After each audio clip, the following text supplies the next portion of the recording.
नमस्कार, स्वागत है आप सभी का। मैं धर्मेंद्र आप सभी का हार्दिक स्वागत और अभिनंदन करता हूँ। चलिए हमने एक पढ़ा था छोटा सा टॉपिक जिसका नाम है अभाज्य गुणनखंड। जी हाँ, अभाज्य संख्याओं पर आधारित होते हैं अभाज्य गुणनखंड कि हम अभाज्य गुणनखंड कैसे कर सकते हैं, कैसे सीख सकते हैं, कैसे हमारे क्वेश्चन बन सकते हैं और डेफिनेटली हर एग्जाम में आपको एक क्वेश्चन मिल जाता है, लेकिन डिफरेंट डिफरेंट वे में क्वेश्चन पूछा जा सकता है। तो एक मैं एग्जाम्पल सिंपल एग्जाम्पल से स्टार्ट करूंगा और कुछ बेसिक क्वेश्चन होंगे और डेफिनेटली आपसे पूछे जा सकते हैं। आप कोई भी एग्जाम दीजिए, आपको डेफिनेटली क्वेश्चन मिलेगा। चलिए एग्जाम्पल से स्टार्ट करते हैं। तो टॉपिक का नाम है हमारा, पहले टॉपिक का नाम लिख देता हूं मैं आप लोगों के लिए। तो टॉपिक का नाम है हमारा अभाज्य गुणनखंड ज्ञात करना। ओके, अब अभाज्य गुणनखंड में भी कई सारी चीजें हैं कि अभाज्य गुणनखंड अगर हमें ज्ञात करना हो तो अभाज्य गुणनखंड ज्ञात करने के लिए हमें क्या करना होगा और क्वेश्चन कैसे कैसे उस पर बन सकते हैं। तो टॉपिक का नाम है क्या?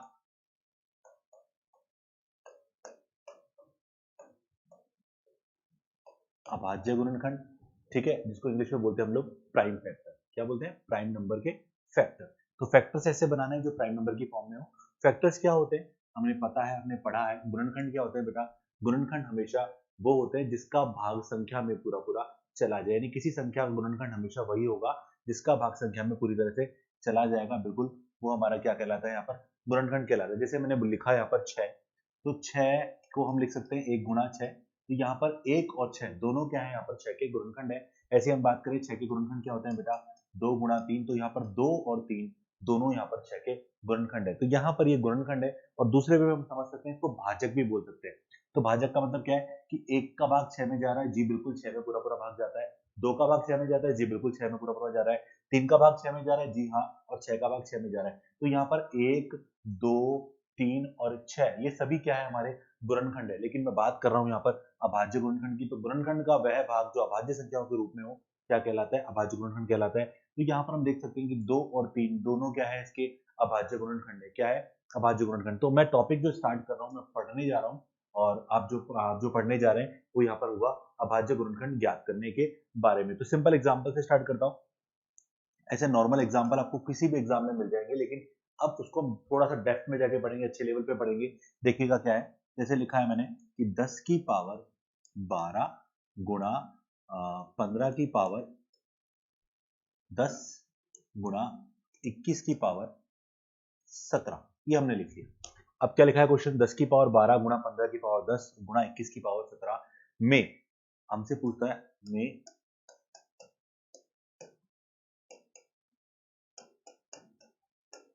अभाज्य गुणनखंडों की संख्या। इंग्लिश में बोलेगा नंबर ऑफ प्राइम फैक्टर्स। क्या पूछेगा बेटा? Number of prime factors. तो आपसे पूछेगा कैसे निकालेंगे। सबसे पहली चीज यहाँ पे ध्यान रखिए आप लोग कि मुझसे बोल रहा है अभाज्य गुणनखंडों की संख्या। तो ये सब क्या है? गुणा के रूप में टुकड़े लिखे हुए हैं, इसको क्या बोलते हैं? गुणनखंड। यानी गुणा के रूप में जो खंड होते हैं। देखो जैसे मैंने लिखा 6 के गुणनखंड क्या होगा? 1 गुणा 6, या 6 के गुणनखंड 2 गुणा 3। तो ये क्या है? हमारे अभाज्य गुणनखंड है। तो यहाँ पर देखिए आप 10 की पावर 12 गुणा 15 की पावर 10 गुणा 21 की पावर 17, तो हमारे सामने लिखा हुआ है। क्या यहाँ पर जो आधार नंबर लिखे हुए हैं क्या ये अभाज्य संख्या है? जी हाँ या ना? तो हम देखते हैं। तो जी ये अभाज्य संख्या नहीं है, तो पहले इसको अभाज्य संख्या की फॉर्म में कन्वर्ट करेंगे। जैसे मैंने 10 को लिखा 2 गुणा 5, 10 को क्या लिखा? 2 गुणा 5 उसकी पावर 12। उसके बाद लिखा 15 का मतलब 3 गुणा 5 उसकी पावर हमने लिखा 10। उसके बाद हमने लिखा 21, 3 गुणा 7 उसकी पावर 17। तो बिल्कुल अब मैंने इन नंबर्स को, जो हमारे नंबर थे आधार में, इन सभी को मैंने अभाज्य संख्या के रूप में तोड़ दिया। अब देखो मैं क्या लिख रहा हूँ उसको। मैंने लिखा 2 की पावर 12 सेपरेटली कर लिया, ऐसे 5 की पावर 12, 3 की पावर 10 गुणा 5 की पावर 10 गुणा 3 की पावर 17 गुणा 7 की पावर 17। तो इस तरह से मैंने नंबर को जब सेपरेटली लिखा, तो यहाँ पर आप देखेंगे कि जिन पदों का आधार समान है, जिन पदों का आधार क्या है? समान है। देखो यहाँ पर 2 की पावर 12 तो है ही यहाँ पर, और 2 की और कोई पावर है नहीं, तो 2 की पावर 12 का 12 लिख दिया। ऐसे 3 की पावर यहाँ पर देखो 10 भी है और 17 भी है, तो हो गया 27। ऐसे हम बात करें 5 की पावर के लिए, तो 5 की पावर 12 और 10 कितना हो गया बेटा? 22, और 7 की पावर 17। तो यहाँ पर आप देख सकते हैं, तो ये जो मैंने लिखा ये सभी अभाज्य संख्या के रूप में लिख दिया। तो इन सब की देखो 2 की पावर कितनी है? 12। इसके मतलब 2 के कितने गुणनखंड है? 2 के यहाँ 12 गुणनखंड है। कितने गुणनखंड है यहाँ पर? 12 की गुणनखंड है। 3 के यहाँ कितने गुणनखंड है बेटा?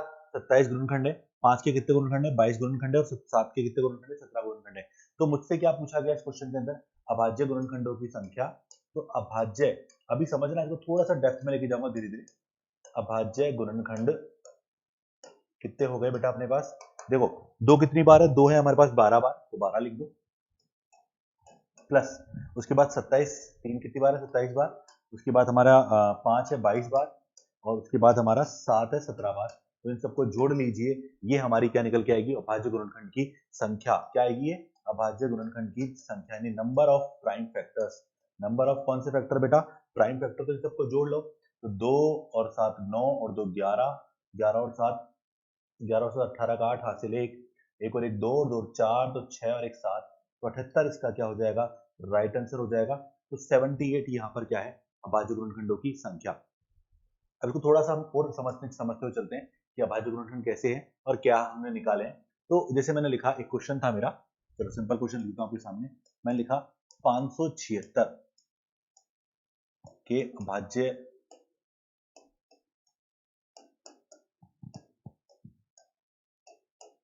गुणनखंड की संख्या। अभी पहले तो हम सिंपल क्वेश्चन की बात करें, फिर हम एक ही क्वेश्चन पे बहुत सारे क्वेश्चन हम पढ़ेंगे कि संख्या ज्ञात करें। तो ये हमारा क्वेश्चन है। अब सबसे पहले देखो 576 जो है, इसको अभाज्य संख्या के रूप में लिखो। तो ऐसे अगर आपको याद है, हमने पढ़ा है बचपन में, हमने खूब पढ़ा है कि 576 के अभाज्य गुणनखंड, जिसको हम बोलते हैं प्राइम फैक्टर। तो ये कौन सा मेथड? इसका नाम है प्राइम फैक्टराइजेशन मेथड, यानी अभाज्य गुणनखंड विधि।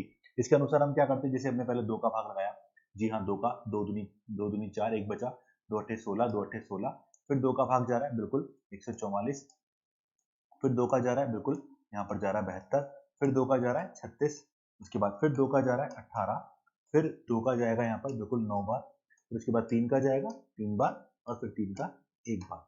तो आप देखेंगे कि मैंने 576 को क्या लिख दिया? मैंने 576 को लिखा है यहाँ पर 2 की पावर 1 2 3 4 5 6, तो मैंने लिखा 2 रेज़ टू पावर 6 गुणा 3 रेज़ टू पावर 2। तो यहाँ पर आप देखेंगे ये सभी जो गुणनखंड मैंने किए, ये कौन सा गुणनखंड है? ये सभी गुणनखंड मेरे क्या है? अभाज्य गुणनखंड है। तो 1 2 3 4 5 6 7 8, तो यहाँ पर 8 अभाज्य गुणनखंड बने। कितने गुणनखंड बने हमारे? 8 अभाज्य गुणनखंड बने। तो आपसे क्या पूछता है? मुझसे पूछ लेता है, मैं आपको बता भी दूंगा कि 8 अभाज्य गुणनखंड है क्या क्या यहाँ पर। तो यहाँ पर मेरा क्वेश्चन जो था क्या था कि अभाज्य गुणनखंडों की संख्या। ये बहुत इंपॉर्टेंट है क्योंकि यहाँ पर बहुत सारे क्वेश्चन हमारे यहाँ पर निकल के आते हैं, तो हमें सारे क्वेश्चन को एक एक करके समझना है। तो अभाज्य गुणनखंडों की संख्या अगर मुझसे पूछा है तो बताओ 2 की पावर कितनी है? 6, और 3 की पावर कितनी है? 2, दोनों को जोड़ लिया तो आंसर कितना आएगा? इसका आंसर आएगा अब 8। इसका आंसर क्या होगा? 8 अभाज्य गुणनखंडों की संख्या हमारे पास निकल के आ गया। तो उम्मीद है कि इस तरह से अभाज्य गुणनखंड आपसे पूछा जाए तो आप इजीली निकाल सकते हैं। यानी कोई भी नंबर आपको दे रखा है, सबसे पहले उसको प्राइम फैक्टर्स की फॉर्म में तोड़ लो, यानी अभाज्य संख्या के रूप में तोड़ लो, और वहां पर जितनी भी पावर है उन सबको जोड़ लीजिए, तो अभाज्य गुणनखंडों की कुल संख्या निकल के आ जाएगी। उम्मीद है कि आपको ये समझ आ चुका होगा। अब मैं इसको थोड़ा सा एक दूसरे लेवल पे लेकर जा रहा हूँ, थोड़ा सा और इम्प्रूव कर रहा हूँ उसके अंदर, और क्वेश्चन को थोड़ा सा आप समझते जाएंगे। तो जैसे मान लीजिए मैंने लिखा 2 की पावर 3, 6 की पावर 4 और 10 की पावर 2, ये लिखा मैंने इसको सिंपल लिखा। तो पहला मेरा क्वेश्चन क्या है? मैं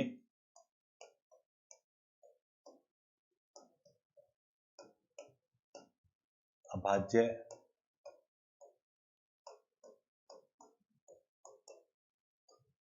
गुणनखंडों की संख्या ज्ञात करें, मेरा पहला क्वेश्चन। ठीक है, ये मेरा फर्स्ट क्वेश्चन है इसी का। दूसरा क्वेश्चन क्या है मेरा इसी में?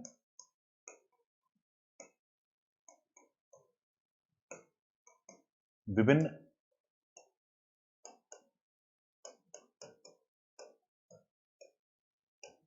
अभाज्य गुणनखंडों की संख्या। अब मैंने क्या चेंज किया, इस क्वेश्चन को जरा समझना, दोनों में डिफरेंस चेक करना, ये आपको जरूरी से पता होना चाहिए डिफरेंस क्या है दोनों में। तो डिफरेंस यहाँ पर ये है कि यहाँ पर मैंने पूछा मैं अभाज्य गुणनखंडों की संख्या ज्ञात करो, यानी इसके अंदर अभाज्य गुणनखंड कितने हैं वो मुझे ज्ञात करने हैं। बट इस क्वेश्चन में क्या पूछ रहा है? अभाज्य गुणनखंड तो है ही, लेकिन क्या लगा हुआ है? विभिन्न, यानी डिफरेंट। ऐसा बहुत एग्जाम में पूछा जाता है और बच्चे क्या करते हैं? बच्चे इस क्वेश्चन को इस तरीके से सॉल्व कर लेते हैं, लेकिन क्वेश्चन क्या था? विभिन्न अभाज्य गुणनखंडों की संख्या आपको निकालनी थी। तो सबसे पहले मैं पहला समझाऊंगा दोबारा से, और उसको उसी के बेस पे दूसरा मैं आपसे करके बताऊंगा। फिर तीसरा चौथा पांचवा क्वेश्चन हमारे इसमें बनते जाएंगे, लेकिन हम एक एक चीज को समझते जाएंगे और मैं फिर आपको डिफरेंट डिफरेंट एग्जाम्पल से क्लियर करता जाऊंगा कि ये लॉजिक क्या है और किस क्वेश्चन के रूप में पूछा गया। देखो 2 की पावर 3 बिल्कुल दो अभाज्य संख्या है।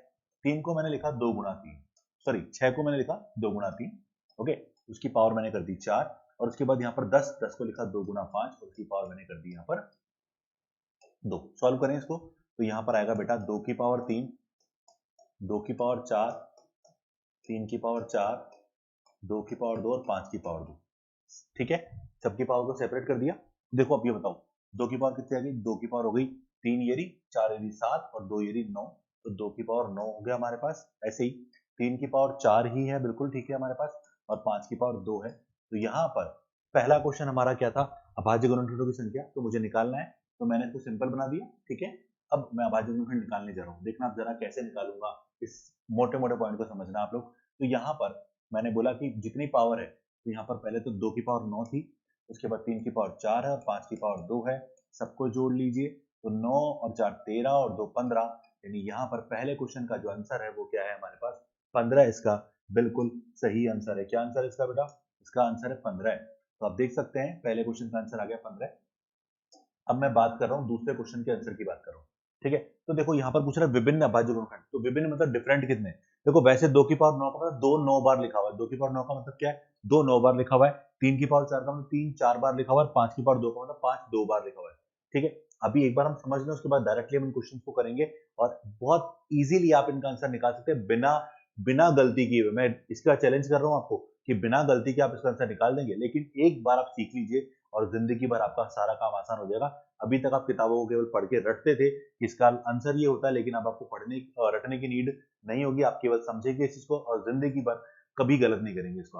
ओके, तो देखिए यहाँ पर 2 की पावर 9, 3 की पावर 4, 5 की पावर 2 आपके सामने लिखा हुआ आ गया, क्लियर है। अब यहाँ पर 2 9 बार है, 3 4 बार है, 5 2 बार है, इसका मतलब दो सिंगल टाइम अगर बात करें, सिंगल टाइम, तो मगर सिंगल टाइम का मतलब है कि एक जैसा ही तो है सब जगह, 9 बार जो लिखा हुआ है वो एक जैसा ही तो है। तो यहाँ पर एक एक तो ये हो गया 2, एक हो गया 3 और एक हो गया 5, तो टोटल कितने हैं 1 2 3, डिफरेंट तो 3 ही है ना, 2 है 3 और 5 है भाई, 2 9 बार है पर डिफरेंट तो नहीं है ना, पर 2 1 9 बार हो इसका मतलब फर्क नहीं पड़ना, तो 2 भी है 3 भी है और 5 भी है। तो यहाँ पर अगर मैं बात करूं तो इसका आंसर क्या होगा, इसका आंसर होगा विभिन्न, यानी डिफरेंट कितने हो गए बेटा 3 हो चुके हैं। क्या हो चुके हैं, 3 हो चुके हैं। अब जैसे मैं अगले क्वेश्चन की बात करूं, ये तो ठीक था, अभी मैं आपको दूसरे एग्जाम्पल से भी समझाऊंगा, फिर आपको बताऊंगा कि इसका एग्जैक्टली रूल क्या है, इसका एग्जैक्टली रूल क्या है बेटा, वो मैं आपको अलग से सिखाऊंगा। पर आप देखिए आगे, अब तीसरा क्वेश्चन है सम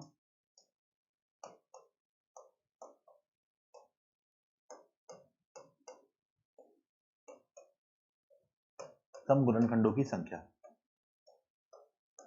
ठीक है, अब मैं इसको दूसरे एग्जाम्पल पे लेके जा रहा हूं जिससे आपको क्लियर होती जाए चीजें। ठीक है, अब फिर हम वापस से इसी एग्जाम्पल पे लौट के आएंगे, क्लियर। अब मैं अगले क्वेश्चन की ओर जा रहा हूं, मेरा अगला क्वेश्चन है 720। मुझे दो काम जो मैंने पिछली बार किए, दो काम के अलावा तीसरा काम सम गुणनखंड मैंने जो पूछा, चौथा काम मैं पूछूंगा विषम गुणनखंडों की संख्या, वो मैं सब निकाल के बताऊंगा। तो सबसे पहले 720 को के हम प्राइम फैक्टर करते हैं। 2 का भाग लगाया 360 बार, फिर 2 का लगाया 180 बार, फिर 2 का लगाया 90 बार, फिर 2 का लगाया 45 बार, फिर 3 का लगाया 15 बार, फिर 3 का लगाया 5 बार और 5 का लगाया 1 बार। ओके, तो यहाँ पर 720 की बात अगर हम करें तो 720 के जो फैक्टर्स बनाए हम लोगों ने, वो बनाए सबसे पहले 2 की पावर 4, 3 की पावर 2 और 5 की पावर 1, ये हमने बना लिया। ओके, अब मैं एक छोटा सा काम कर रहा हूँ, इस बोर्ड के दो पार्ट कर देता हूँ आपके सामने। 720 को मैं लिख सकता हूँ सबसे पहले 1 गुणा 720। ओके, समझना, ये इसका लॉजिक है, बट मुझे पता है एग्जाम में नहीं पूछता कि लॉजिक क्या है, बट आपको जिंदगी भर याद रखने के लिए तरीका काम आएगा आसानी से। ऐसे ही 3 का भाग लगाया 3 गुणा 240, 4 का भाग लगाया 4 गुणा 180, 5 का भाग लगाया, 5 का भाग लगाओगे तो 144 ही आना चाहिए, 16 नाम 144 बिल्कुल ठीक है। ओके, वैसे 5 का जाएगा नहीं, 5 का चला गया मतलब 6 का जाएगा, 6 गुणा 120, 7 का जाएगा नहीं, 8 का भाग जाएगा, 8 गुणा 90 हो जाएगा। ठीक है, 9 का जा रहा है बिल्कुल, 9 गुणा 80 हो गया, 10 गुणा 72 हो गया, ऐसे बहुत सारे बनेंगे आपके सामने, पर देखना मैं क्या सिखाने जा रहा हूँ। ठीक है, 11 फिर 12 का, 12 का 60 में, 13 का नहीं जा रहा, 14 का नहीं जा रहा, 15 का भाग लगाया तो छोड़ दिया 15, 3 दूनी 6, 6 दूनी 12, 12 दूनी 24, 24 दूनी 48, बिल्कुल ये हो गया। तो उसके बाद 15 का 16 का, 16 का जाएगा तो 16 गुना 3 3 9, 9 5 45। उसके बाद अभी और भी भाग लगाने हैं, और भी जाएगा, ये टुकड़े करके बता रहा हूँ और इसे सीखेंगे आप लोग कि आंसर क्या है। 17 का नहीं जा रहा, 18 का चला गया, 18 का मतलब 3 इंटू 3 इंटू 2, छोड़ दो उसको, तो 5 दूनी 10, 20 40। उसके बाद 18 के बाद 19 का नहीं जाएगा, 20 का भी जा रहा है यहाँ पर, 20 का भाग जाएगा 36 बार, 21 का नहीं जाएगा, 22 का नहीं जाएगा, 23 का नहीं जाएगा, इनमें से की फैक्टर बनेंगे। 24 का चला जाएगा 8 या 24, तो ये हो गया 8 या 24, तो 15 दूनी 30, तो 24 गुना 30, यानी इसका मतलब रिपीटेशन आने वाला है 25 26 27 28, 28 है क्या कहीं, नहीं 7 होना चाहिए, 29 नहीं आ रहा, 30 का देखते हैं जी, बिल्कुल 30 आ गया, रिपीट हो गया, तो इसका मतलब ये हो गया कि यहाँ तक जो हमारा काम था उसको देखना एक बार। मतलब मैंने सारे लिखे आपके सामने। अब मेरा पहला क्वेश्चन क्या था, इसके बाद ये सब छोड़ दो आप, ये क्या है मैं अभी एग्जांपल से बता रहा हूँ आपको। सबसे पहले 720 को मैंने इस फॉर्म में लिख दिया। ओके, मेरा पहला क्वेश्चन था नंबर ऑफ प्राइम फैक्टर। मेरा पहला क्वेश्चन क्या है, नंबर ऑफ प्राइम फैक्टर।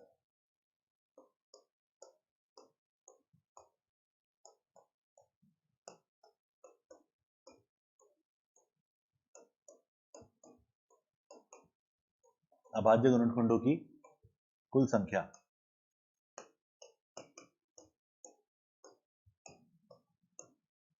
बताओ, सबसे पहले 4 2 फिर 1, कितना हो गया, 7 हो गया। दूसरा था विभिन्न अभाज्य गुणनखंडों की संख्या, ये तो हमने पहले ही पढ़ लिया। डिफरेंट कितने हैं,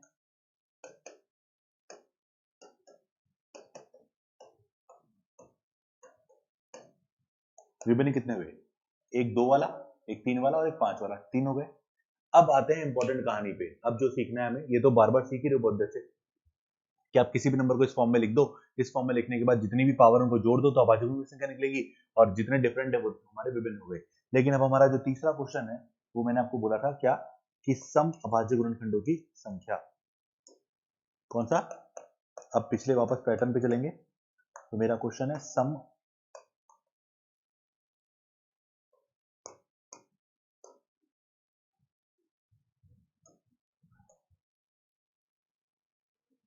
चलो सम से पहले एक बार गुणनखंड की संख्या निकालते हैं ना, वो आपको क्लियर करते हैं एक बार।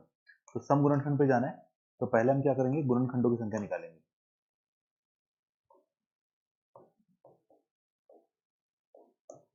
सबसे पहले हम गुणनखंडों की संख्या निकालेंगे, ठीक है, फिर मैं आपको सम गुणनखंड पे लेके जाऊंगा। ओके, तो सबसे पहले गुणनखंडों की संख्या निकालनी है, तो देखो मैंने, अब देखो मैंने क्या बोला, गुणनखंडों की संख्या, सम पे चलेंगे, इसके बाद पहले सम पे, इस पे गुणनखंडों की संख्या बात करते हैं।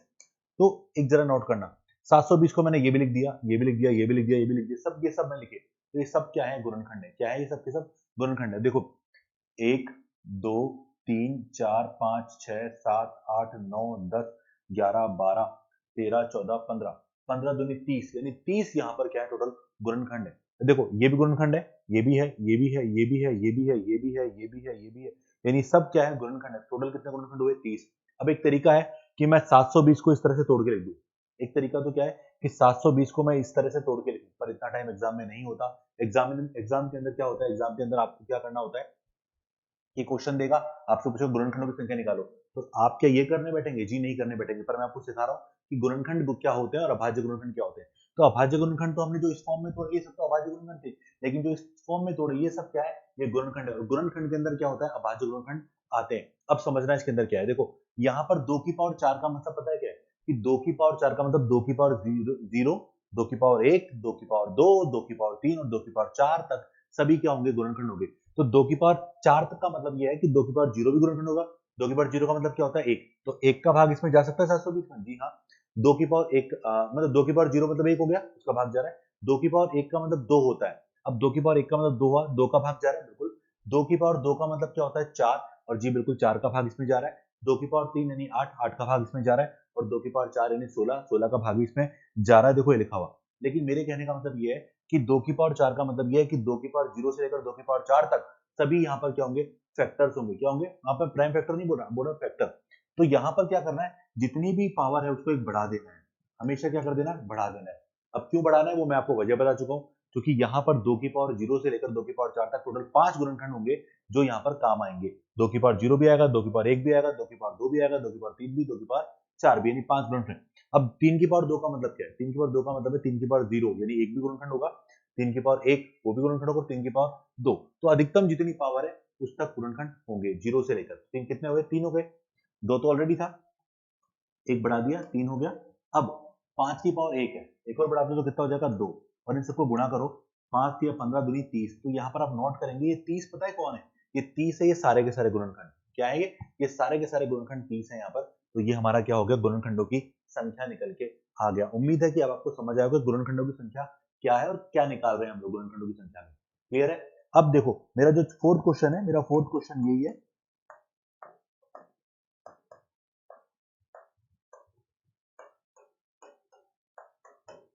सम गुणनखंडों की संख्या। अब सम निकालनी है मुझे, कौन से गुणनखंड की संख्या निकालनी है, सम गुणनखंडों की संख्या निकालनी है। अब जरा सम गिनते हैं, देखो 1 2 3 4 5 6 7 8 9 10 11 12 13 14 15 16 17 16 नहीं 17 हो गए ना, एक बार देख लेते हैं, ये वाला शायद नहीं था हमारा, देखते हैं। 1 2 3 4 5 6 7 8 9 10 11 12 13 14 15 16 17, ठीक है, 18, उसके बाद 19 20 21 22 23 और 24। इस तरह से 24 क्या है हमारे पास अभाज्य गुणनखंडों में से वो गुणनखंड निकल, मतलब गुणनखंड में से वो गुणनखंड निकल के आए जो सम है। यहाँ पर कौन से गुणनखंड है, ये गुणनखंड में से सम गुणनखंड है, कितने हैं, 24। अब पहला तरीका तो ये करने बैठो, सेकंड तरीका पता है क्या, सेकंड तरीका बड़ा ही आसान है। आपकी पावर यहाँ पर सम संख्या यहाँ पर क्या है, 2 है, और 2 की पावर क्या है यहाँ पर, 2 की पावर यहाँ पर 4 है। तो 2 की पावर 4 का मतलब पता है क्या है, 2 की पावर 4 का मतलब है 2 की पावर 0 से लेकर 2 की पावर 4 तक, यानी 5 गुणनखंड होते हैं। पर एक चीज ध्यान रखना कि 2 की पावर 0, 2 की पावर 0 यानी 1 होता है और वो सम गुणनखंड नहीं होता। तो इसका मतलब ये है कि 2 की पावर 4 केवल 4 ही गुणनखंड देंगे जो सम होंगे। कितने, 4 ही देंगे। कौन कौन से, 2 की पावर 1, 2 की पावर 2, 2 की पावर 3, 2 की पावर 4, तो 4 गुणनखंड मिलेंगे। तो यहाँ पर सम के केस में आप क्या करोगे, 2 की पावर को इंक्रीज आप नहीं करोगे। देखो गुणनखंड में पूछा, आपने सबकी पावर इंक्रीज करी, लेकिन सम गुणनखंड के केस में आप 2 की पावर इंक्रीज नहीं करोगे। 3 की पावर को इंक्रीज कर लो, बिल्कुल, क्योंकि 2 से ही गुणा हो रहा है। जब भी कोई सम संख्या किसी भी संख्या से गुणा होती है तो उसको क्या बना देती है, सम बना देती है। तो 3 की पावर 2 का मतलब है 3 की पावर 1, 3 की पावर 0 और 3 की पावर 2, टोटल 3 गुणनखंड होंगे यहाँ पर, बिल्कुल। और 5 की पावर 0, 5 की पावर 1 का मतलब 5 की पावर 0 और 5 की पावर 1 दो गुणनखंड ही हो गए। अब इन सबको गुणा करोगे ना, 4 3 12 दूनी 24। अब देखो, अब जरा नोट करो कि 24 गुणनखंड कौन से थे, 24 गुणनखंड हमारे ये थे जो आपके सामने लिखे। तो ये सब क्या है, 24 गुणनखंड है हमारे। अब ये तो हो गए गुणनखंड, सम गुणनखंड की संख्या। अब मैं पूछूं कि विषम गुणनखंडों की संख्या, यानी ऑड फैक्टर्स की बात करें। किसकी बात कर रहे हैं, ऑड फैक्टर्स की बात कर रहे हैं। तो एक तरीका तो है, टोटल हमारे पास कितने थे, टोटल हमारे पास थे, अब देखिए टोटल हमारे पास कितने, टोटल हमारे पास थे 30, टोटल हमारे पास 30 थे, उसमें से सम कितने हो गए, सम हो गए 24। तो विषम कितने बचे, विषम बचा 1, ठीक है, 2 3 4 5 6, 6 बच गए। तो यहाँ पर कितने बचे विषम, विषम बचे केवल 6। तो अब 6 को कैसे निकाल सकते हैं वो जरा नोट करिएगा। तो 30 में से 24 गया तो 6 बच गया, एक तरीका तो ये। सेकंड तरीका क्या करना है आपको, अब देखो दो यहाँ पर सम है, और सम को अगर 2 को किसी भी संख्या से गुणा किया जाएगा तो वो संख्या क्या बन जाएगी, सम बन जाएगी।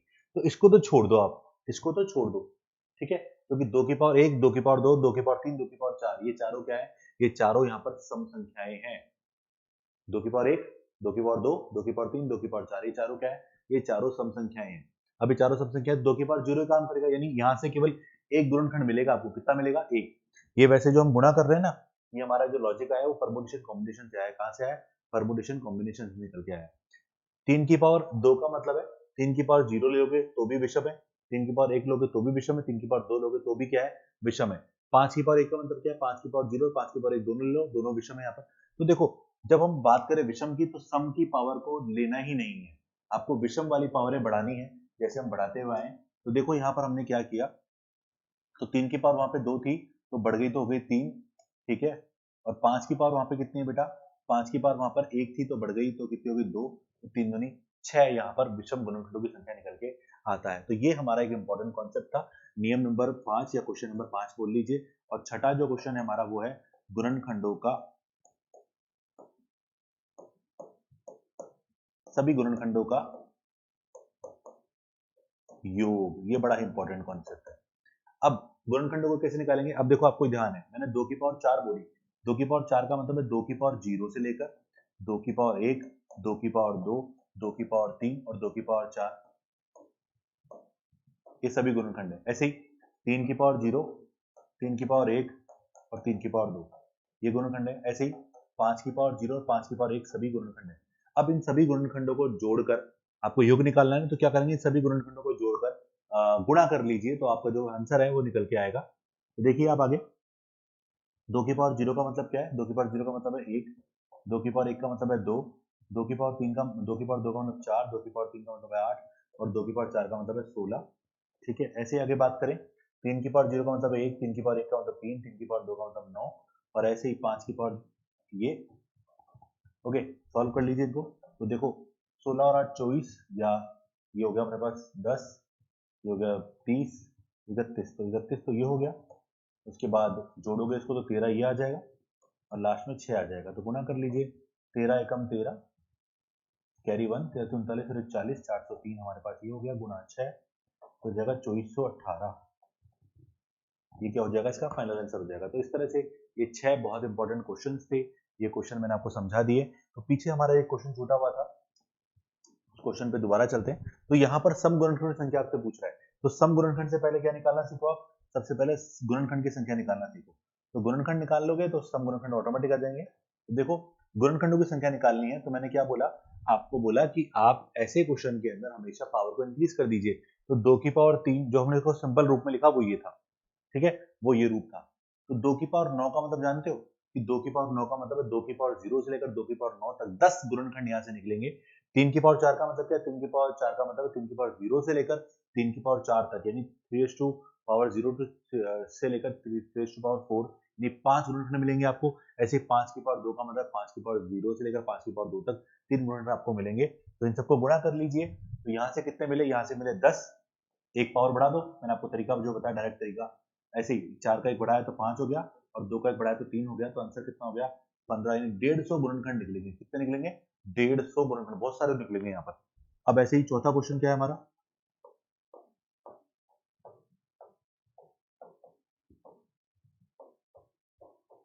अब पूछा है सम गुणनखंडों की संख्या, सम निकालना है। तो क्या करोगे, मैंने क्या बताया आपको कि सम वाले केस में सम की पावर को इंक्रीज नहीं करना है, क्योंकि 2 की पावर 0 करते ही वो विषम हो जाएगा। हमें पूछ रहा है सम, तो 2 की पावर 9 का मतलब है 2 की पावर 9 का मतलब केवल 9 ही गुणनखंड आपको लेने हैं। 3 की पावर 4 का मतलब 5 गुणनखंड होंगे, वजह मैंने आपको बता दी है। 5 की पावर 2 का मतलब 3 गुणनखंड होंगे, तो गुणा कर लीजिए। 9 5 45, 45 इंटू 3 यानी 135, यहाँ पर क्या होंगे, सम गुणनखंड हमारे होंगे। अब हम पांचों पॉइंट देखते हैं, क्या कि विषम गुणनखंडों की संख्या, ठीक है। मैं अब इसके बाद एक एग्जांपल और समझाऊंगा, उसके बाद मैं इस कॉन्सेप्ट को फिनिश करूंगा। लेकिन ये बहुत ही प्यारा, बहुत ही इंपॉर्टेंट कॉन्सेप्ट था और इसको लास्ट में जाके आप देख लीजिएगा कितना आसान हो जाएगा हमारे लिए। विषम अगर निकालने हैं तो क्या तरीका बताया, सम की पावर को छोड़ दो, विषम की पावर जो हमारे पास है उनको बढ़ा के गुणा कर दीजिए। तो 3 की पावर 4 को बढ़ाया तो 5, 5 की पावर 2 को बढ़ाया तो 3, तो ये कितना हो गया, ये हो गया 15। तो आप इस तरह से देख सकते हैं कि हमारे पास देखो ये होगा 150 गुणनखंड तो हमारे पास टोटल थे, उसमें से सम है 135, विषम में कितने 15, और दोनों को जोड़ोगे तो 150 ही होंगे, बिल्कुल ठीक है, 150 150 बिल्कुल करेक्ट है। In the last one question क्या हमारा क्या है, गुणनखंडों का योग, क्या है, गुणनखंडों का योग। अब चाहे सम पूछे चाहे विषम पूछे, आप सब निकाल सकते हैं। नहीं, गुणनखंडों का योग है हमारा कॉन्सेप्ट, ठीक है। इसको देखते हैं, गुणनखंडों का योग। ओके, अब निकालोगे तो बताओ क्या करोगे, 2 की पावर 0 से लेकर 2 की पावर 9 तक, 3 की पावर 0 से लेकर 3 की पावर 4 तक, और ऐसे ही 5 की पावर 0 और 5 की पावर 2 तक। तो इन सबको क्या कर लीजिए, जोड़ के गुणा कर लीजिए और वहीं से आपका आंसर निकल गया गुणनखंडों का योग। तो इंपॉर्टेंट क्वेश्चन था हमारा। एक कुछ लास्ट क्वेश्चन लेके मैं इस कॉन्सेप्ट को यहाँ पे फ्री करूंगा। हाँ, और इसके बेस पर कौन कौन से क्वेश्चन बन सकते हैं उन सभी क्वेश्चंस को मैं आपके सामने अभी लेकर आऊंगा। लेकिन इसको समझते जाइएगा, पढ़ते जाइएगा, बहुत मजा आने वाला है आपको थोड़ी देर में। तो ये क्वेश्चन आपने बहुत बार देखा होगा, तो उम्मीद है कि आपको बहुत मजा आ रहा होगा, सीखने को मिल रहा होगा इस क्वेश्चन के साथ। देखते हैं क्वेश्चन और सरल सा क्वेश्चन लेते हैं आपकी बार। क्वेश्चन लेते हैं जैसे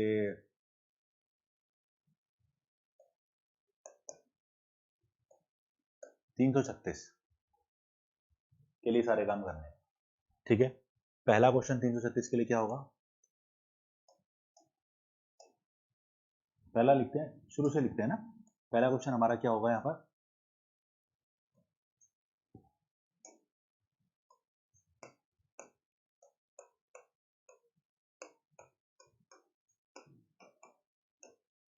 अभाज्य गुणनखंडों की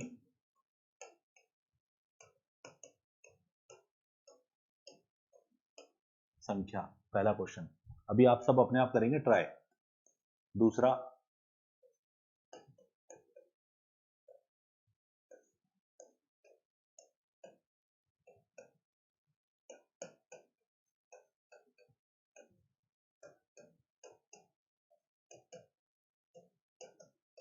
विभिन्न अभाज्य गुणनखंडों की संख्या। तीसरा,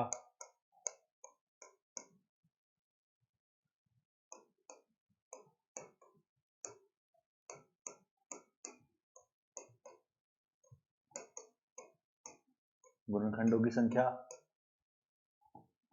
चौथा, अब गुणनखंड में कौन सी कैटेगरी आ गई, सम गुणनखंडों की संख्या। ठीक है, यानी कहने का मतलब एग्जाम में कोई भी क्वेश्चन आपका बन सकता है और कोई भी क्वेश्चन आप आसानी से कर सकते हैं। तो बेसिकली हमें सीखना आना चाहिए।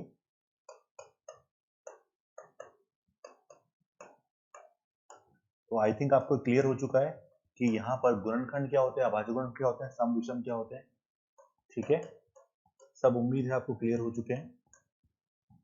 एंड द लास्ट वन क्या है,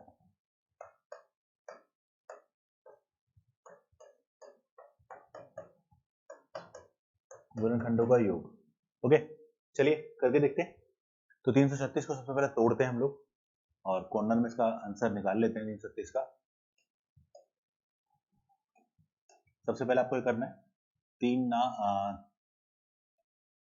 ठीक है, 16 32 168, बिल्कुल 2 का भाग गया 8, 4, फिर 2 का भाग गया 42, 21, 3 और 7। ठीक है, तो इसका मतलब क्या हो गया, इसका मतलब हो गया 2 की पावर 4, 3 की पावर 1, 7 की पावर 1। ओके, मुझसे क्या पूछा है, मुझसे पूछा है सबसे पहले अभाज्य गुणनखंड की संख्या। तो क्या हो जाएगी, पावर को जोड़ लो, 4 प्लस 1 प्लस 1 कितना हो गया 6। ठीक है, उसके बाद अब बात करें विभिन्न कितने हैं, तो 1 2 3 विभिन्न है, यहाँ पर डिफरेंट 3 है। गुणनखंडों के लिए क्या करोगे, पावर को 1 बढ़ा दो, सिंपल कॉन्सेप्ट है। तो 4 और 1 बढ़ाया तो 5, ठीक है, गुणा 3 में 1 बढ़ाया तो 2, मतलब 1 पावर है 2 हो गया, 7 की पावर 1 है तो 2 हो गया, 5 दूनी 10 दूनी 20। तो यहाँ पर कितने गुणनखंड निकले, गुणनखंडों की संख्या हो गई 20 हमारे पास। मुझे सम गुणनखंडों की संख्या पूछ रहा है, सम के लिए क्या करोगे, मैंने कहा सम के लिए सम की पावर नहीं बढ़ानी है, पावर 4 की 4 लेनी है, विषम की पावर बढ़ा दो, मैं आपको सारी वजह बता चुका हूँ। तो हो गया 4 चौक 16, ये हो गया। अब नॉर्मली अगर देखोगे तो 20 में 16 गए तो 4, लेकिन जब डायरेक्टली क्वेश्चन पूछा जाएगा तो आपको इसी को देख के आंसर निकालना है। तो विषम के केस में सम को नहीं लेना है, क्योंकि सम आते ही सम बन जाएगा, इसे हटा दो उसको। तो सम को छोड़ दिया, विषम की बात करें, पावर 1 बढ़ा दो। ओके, टोटल 20 आ गया। और लास्ट क्वेश्चन का गुणनखंडों का योग, इस क्वेश्चन का आंसर हम निकाल लेते हैं फटाफट से। क्या करोगे, 2 की पावर 0 से लेकर 2 की पावर 1, 2 की पावर 2 और 2 की पावर 4 तक सबको जोड़ लीजिए। ठीक है, ऐसे अगर हम आगे बात करें, 3 की पावर 0, 3 की पावर 1, ऐसी 7 की पावर 0, 7 की पावर 1, इन सबको क्या कर लीजिए, आप सॉल्व कर लीजिए, गुणा कर, पहले योग करिए फिर गुणा कर लीजिए और इसी तरह से आपके आंसर निकल के आएंगे। तो मुझे उम्मीद है कि आपको ये जो 6 क्वेश्चन मैंने करवाए और ये 6 क्वेश्चन बड़े ही प्यारे क्वेश्चन थे, बड़े ही इंटरेस्टिंग क्वेश्चन थे। ये किसी भी एग्जाम में आपको बहुत आसानी से मिल सकते हैं और इनको बहुत आसानी से, उतनी आसानी से आप भी सॉल्व कर सकते हैं। बस बेसिक जो फंडामेंटल था कि क्या लॉजिक है, क्या गुणनखंड है और क्या अभाज्य गुणनखंड है और क्या सम है, क्या विषम है, वो सब चीजें मैंने क्लियर कर दी है। हाँ, अगर कभी आपके दिमाग में हो कि सर सम गुणनखंडों की जगह सम अभाज्य गुणनखंड बोल दे, तो ध्यान रखिएगा दुनिया में सम अभाज्य गुणनखंड केवल एक ही है। कौन सा?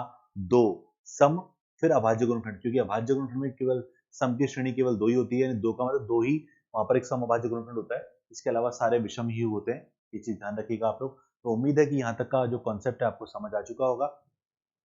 अब इसी के आधार पर एग्जाम में क्वेश्चन पूछ लिया जाता है, वो हम देख लेते हैं, क्योंकि इसके आधार पर कौन कौन से क्वेश्चन बन सकते हैं वो हम देख लेते हैं फटाफट से एक बार। तो ये 6 क्वेश्चन थे। अब एक क्वेश्चन देखो, आपने देखा होगा 1 गुणा 2 गुणा 3 गुणा 4 गुणा 5 गुणा कहाँ तक, अप टू गुणा 100, यानी 99 और 100 तक। अब ऐसे क्वेश्चन को आप जरा अगर आपने देखा भी है तो इसको फैक्टोरियल 100 बोलते हैं। क्या बोलते हैं इसको? फैक्टोरियल 100, फैक्टोरियल 100, यानी 100, 99, 98, 97 से लेकर 1 तक आपको गुणा करना है। अब इस क्वेश्चन में पूछता है, इसमें ऐसे पूछता है में 5 के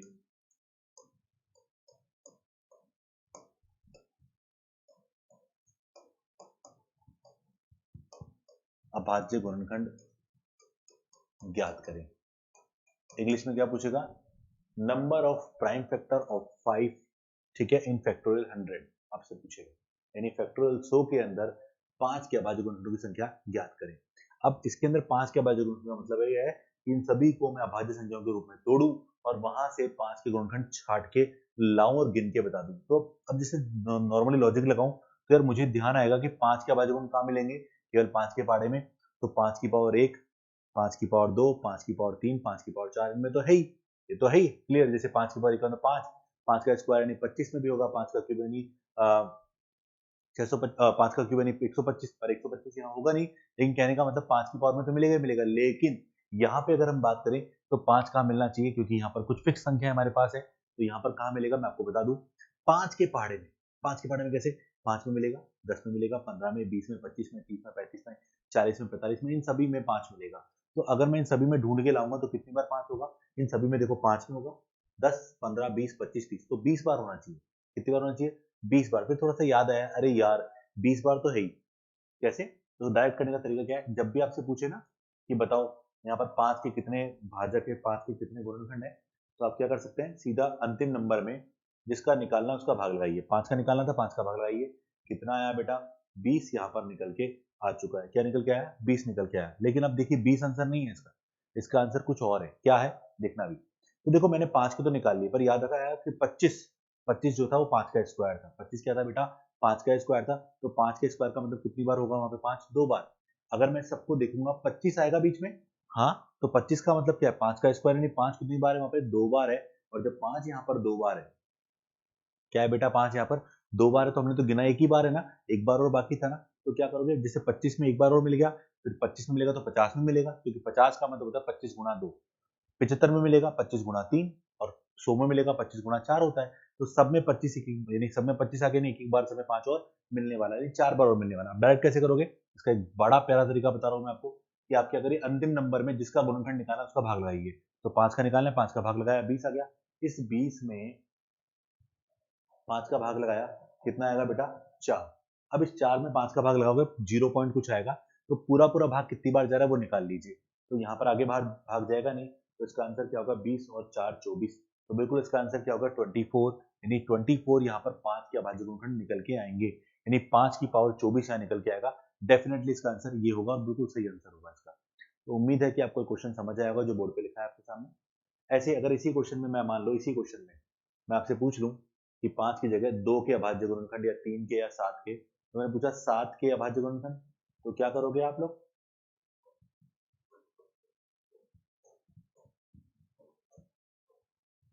कैसे निकालोगे? 100/7 कितनी बार जा रहा है? पूरा पूरा 14 बार। फिर 14 में 7 का भाग जा रहा है, बिल्कुल हाँ। कितनी बार? 14 में 7 का भाग जा रहा है दो बार। टोटल कितने गुणनखंड हो गए? 16 गुणनखंड हो गए। आप चाहो तो गिन के बता सकता हूँ। 7 में मिलेगा, 14 में, 21 में, 28 में, 35 में, इन सबको तोड़ो। 35 का मतलब 5 गुना, देखो 7 का मतलब 1 गुणा 7, 14 का मतलब 2 गुणा 7, 21 का मतलब 3 गुणा 7, 28 का मतलब 4 गुना 7, 35 का मतलब 5 गुना 7, है ना। इस तरह से 42 का मतलब 6 गुना 7 और 49 का मतलब 7 गुना 7, वहां 2 बार आ गया, ये ध्यान रखिए। तो पहले तो सबको एक एक बार गिन लिया, कितनी बार आया, 14 बार आया, सबको गिनोगे एक एक बार, 14 आया। फिर 49 में 2 बार होता है, तो 49 में 2 बार, तो 98 में 2 बार, तो यहाँ पर सबको जोड़ लीजिए, तो कितना आ गया, 16 आ चुका है। ऐसे अगर मैं पूछूं 3 के अभाज्य गुणनखंड,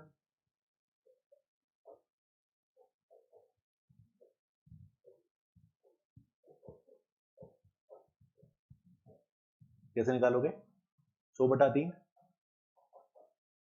33, 33 में 3 का भाग लगाया, 11, 11 में 3 का लगाया, 3, 3 में 3 का भाग लगाया, 1।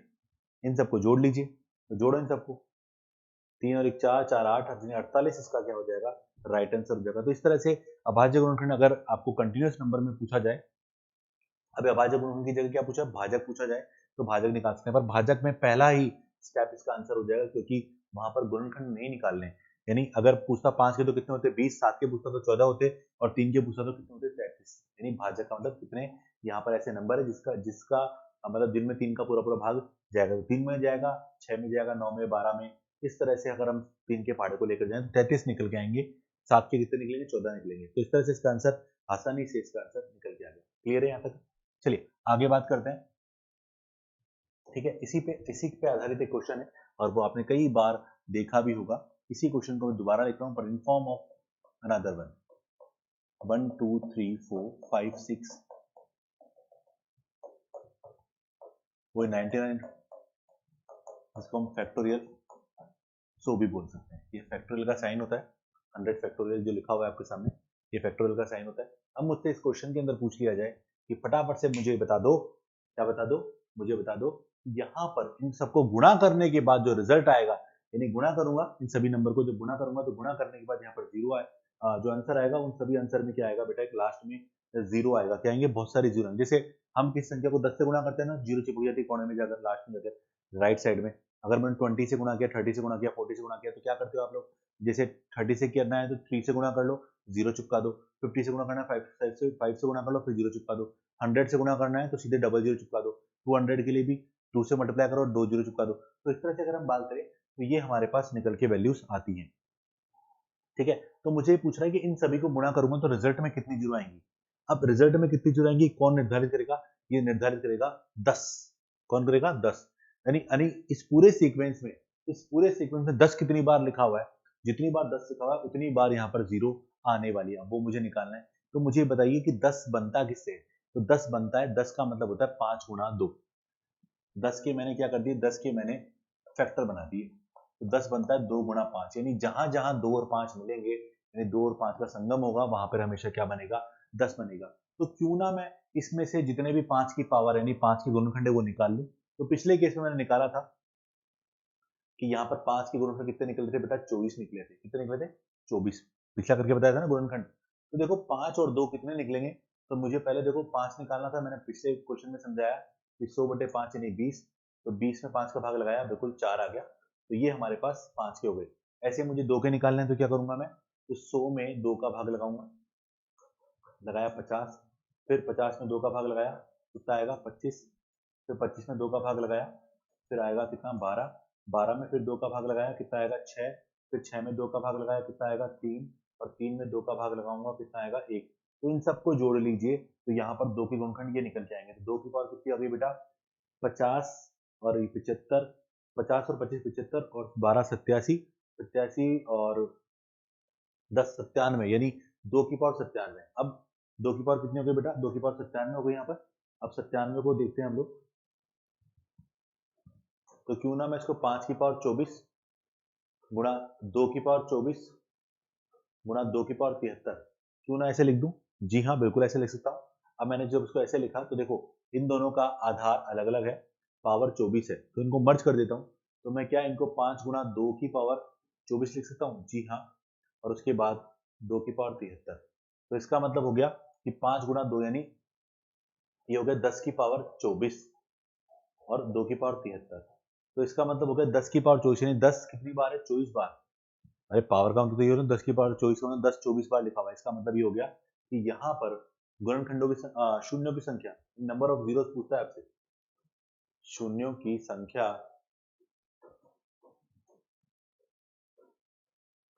कितनी हो गई बेटा 24। तो 24 यहाँ पर क्या है, 24 यहाँ पर शून्य है, 24 यहाँ पे 0 है, तो शून्यों की संख्या कितनी आ गई बेटा 24। इसका करेक्ट आंसर हो गया। क्या होगा आंसर हो गया इसका 24, इसका बिल्कुल करेक्ट आंसर है। इसके बाद अगर हम बात करें और, तो यहाँ पर आपको एक चीज समझ में आ गई कि यहाँ पर 2 और 5 जितने होंगे और जो मिनिमम पावर होगी, देखो अब देखो यहाँ पर मैं बोलता कि 2 की पावर अगर 5 से कम होती तो 2 की पावर जो होती है वो हमारा आंसर होता। तो बेस्ट तरीका इसका ये है कि पावर 2 की निकाल लो और 5 की निकाल लो, जो लोएस्ट पावर होगी वही आपका आंसर होगा हमेशा। तो यहाँ पर लोएस्ट पावर कौन सी थी, 5 की पावर 24 और 2 की पावर 97, छोटी पावर 24 है, तो 24 आपका आंसर हो गया। ऐसे अगर मैं इस क्वेश्चन को थोड़ा सा और चेंज करूँ, जैसे मैं लिखा 2 गुणा 4 गुणा 6 गुणा 8 गुणा 10, ये सम संख्याएं हैं, और लास्ट नंबर 98 गुणा 100 अगर मैंने लिख दिया, तो मुझसे पूछता है सेम क्वेश्चन कि यहाँ पर शून्यों की संख्या क्या होगी, तो क्या करूंगा सेम। सबसे पहले तो देखो इसको आसान करने का तरीका कि इन सब में से 2 उठा के बाहर निकाल लो। क्या करो, 2 उठा के बाहर निकाल लो, सब में 2 आएगा तो अब देखो ये सम संख्याएं हैं, तो कितनी सम संख्याएं हैं, ये 50 सम संख्याएं। कितनी है 50 सम संख्याएं। कौन बोलता है ये बात 50 कैसे, 50 ऐसे हैं कि भाई ये 100 संख्याएं हैं, 100 प्राकृत संख्याएं, 100 नेचुरल नंबर्स हैं, उसमें से 50 क्या होंगे इवन और 50 क्या होंगे ऑड, तो ये सब इवन है। तो मैं इन सबका 2 गुणा करके बाहर निकाल रहा हूँ, तो मैंने 2 की पावर 50 को बाहर निकाल दिया, यानी सब में से 2 निकाल दिया। अब अंदर क्या लिख दिया मैंने अलग से, 1 गुणा 2 गुणा 3 गुणा 4 गुणा 5 गुणा 6 गुणा, तो ये हो जाएगा 49 गुणा 50। तो आप जरा नोट कर सकते हैं, तो यहाँ पर हम देख सकते हैं कि यहाँ पर ये मैंने 2 की पावर 50 लिखा और उसके बाद ये सब प्राकृत संख्याएं आ चुकी है। अब जरा देखो मुझे क्या देखना है, मैंने क्या कहा, देखो 2 की पावर कितनी यहाँ पर 50 है, तो 5 की पावर देख लेता हूँ ना कितनी 5 की पावर है। मैंने क्या कहा, जो लोएस्ट पावर होगी वही आपका आंसर होगा। तो लोएस्ट पावर अगर मुझे देखनी है तो क्या सिंपल वे में क्या करूंगा, 50 में मैं यही कर लेता हूँ, 50 में मैंने, मुझे 5 का देखना है, मैंने क्या कहा अंतिम नंबर में 5 का भाग, लास्ट नंबर क्या है यहाँ पर 50, 5 का भाग लगाया 10, 10 में मैंने फिर 5 का भाग लगाया, तो कितना आएगा 2, टोटल कितने हो गए 12। तो यहाँ पर 5 की पावर 12 ही है, 2 की पावर 50 से भी ज्यादा होंगी क्योंकि अभी तो 2 के और निकलेंगे यहाँ पर, और 2 के 50 ही निकाले, तो लोएस्ट पावर क्या है, लोएस्ट पावर 12 है। तो यहाँ पर फाइनली शून्यों की संख्या कितनी आ गई बेटा, तो शून्यों की जो संख्या है वो आ गई 12। ओके, चलो एक और एग्जाम्पल देखते हैं, इसे और समझ में आएगा आसानी से।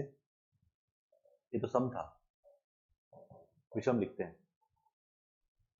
तो विषम के लिए अपन क्या करेंगे, वही विषम संख्या कौन सी है, 1 3 5 7 9, ठीक है।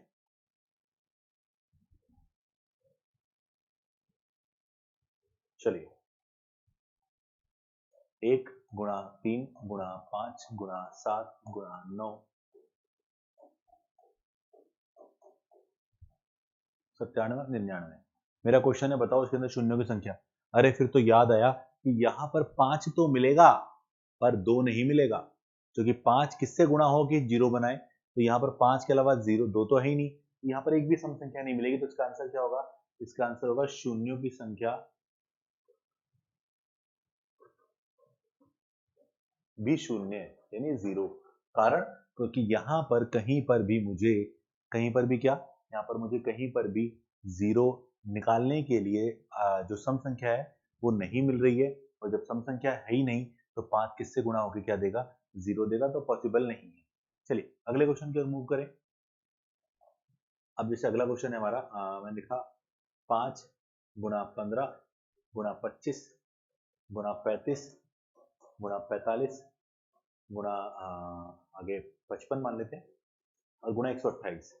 अब मेरा सेम, आप शून्यों की संख्या निकालनी है, क्वेश्चन है वो शून्यों की संख्या। सबसे पहले 5 निकालो यहाँ पर। अब 5 कितने हैं देखो, 1 2 2 4, 2 इसमें होंगे 4 5 6 7, तो क्यों ना इसको हम 5 की पावर 7 लिख दें। कैसे निकाला, 5 1 इंटू 5 3 इंटू 5 5 इंटू 5, सब में से 5 निकाले तो 5 की पावर 7, और यहाँ पर 128 का मतलब है 2 की पावर भी 7 है, और जब इनको गुणा करेंगे तो 10 की पावर 7 हो जाएगा, और तो यहाँ पर शून्य की संख्या क्या हो गई, शून्यों की संख्या हो गई 7।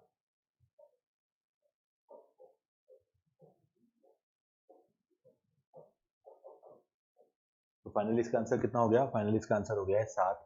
क्या इसका आंसर हो गया 7। तो इस तरह से देखिए अब आज जो के बेस पर हमने 3 तरह के क्वेश्चन कर लिए, एक सीक्वेंस में लेकर आपसे क्वेश्चन पूछ सकता है।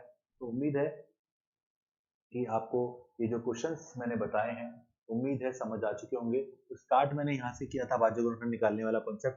तो बेसिक बेसिक क्वेश्चन से ले लेके उसके बाद हम लोगों ने ये वाला काम, उसके बाद हमने ये किया, ठीक है। इसमें हमने थोड़ा सा क्वेश्चन का लेंथ और बढ़ाई, अभाज्य गुणनखंड की संख्या हमने पूछी, उसके बाद हमने गुणनखंडों की संख्या, सम गुणनखंड विषम गुणनखंड हमने निकाल लिए। तो इस तरह से हमने ये जो कॉन्सेप्ट था इसके बेस पे जो जो क्वेश्चन आपके बन सकते थे हमने वो फॉलो कर लिए, ठीक है। तो यहाँ पर हम लोगों ने शून्यों की संख्या तक कर लिया और उम्मीद है कि आपको ये जो इम्पोर्टेंट कॉन्सेप्ट था, उम्मीद है समझ आया होगा। तो इसी के साथ मैं आप लोगों से विदा चाहता हूँ और अगले लेक्चर में फिर आपके लिए कुछ इंपॉर्टेंट चीज लेकर आऊंगा। तब तक के लिए धन्यवाद। Thank you so much.